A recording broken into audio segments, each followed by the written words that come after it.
Son günlər ölkədə sosial təminat sahəsində atılan addımlar və xüsusilə də pensiya sistemində gözlənilən yeniliklər cəmiyyətin ən çox müzakirə etdiyi mövzulara çevrilib.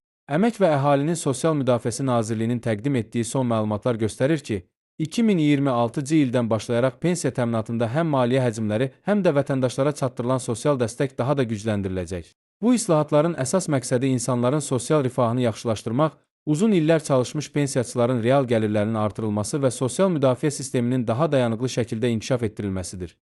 Nazirliyin açıqladığı statistik rəqəmlər yeni ilin sosial parametrlərinin əvvəlki illərdən ciddi şəkildə fərqlənəcəyini göstərir.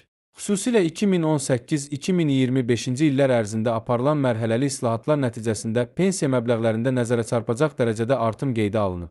Həmin dövrdə orta aylıq pensiyanın 208 manatdan 540 manata, yaşa görə orta aylıq pensiyanın isə 234 manatdan 575 manata qədər yüksəlməsi bu istiqamətdə görülən işlərin nəticəsidir. Yəni ümumi pensiya məbləğlərində 2,7-2,8 dəfə artım müşahidə olunub ki, bu da əvvəlki illər üçün xeyli böyük göstərici sayılır. Bu inkişaf dinamikası 2026-cı ildə də davam etdiriləcək. Nazirlik bildirir ki, gələn ildən etibarən pensiya təminatı üzrə maliyyələşmə daha da genişlənəcək və ayrılan vəsait əvvəlki illərlə müqayisədə bir qədər də artırılacaq.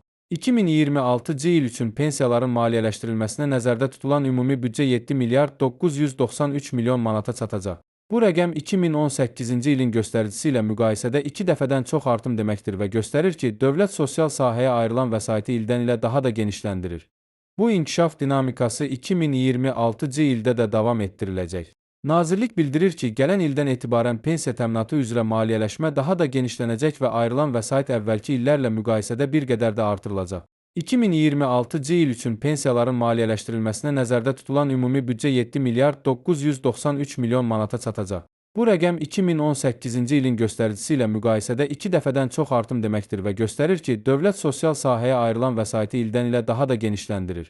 Rəsmi məlumatlara əsasən bu artımlar çərçivəsində 2026-cı ildə orta aylıq pensiya göstəricilərində də ciddi yüksəliş olacaq. Belə ki, gələn il ölkədə orta aylıq pensiyanın 590 manata, yaşa görə orta aylıq pensiyanın isə 629 manata çatacağı gözlənilir.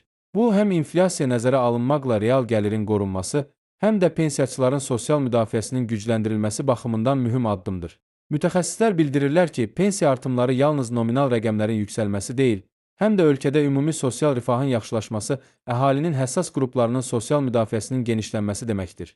Son illərdə aparılan indeksasiya mexanizmləri, əmək haqqı artımı ilə paralel həyata keçirilən pensiya tənzimləmələri və pensiya kapitalının hesablanması ilə bağlı yeniliklər də bu sistemin daha şəffaf və dayanıqlı şəkildə formalaşmasına xidmət edir.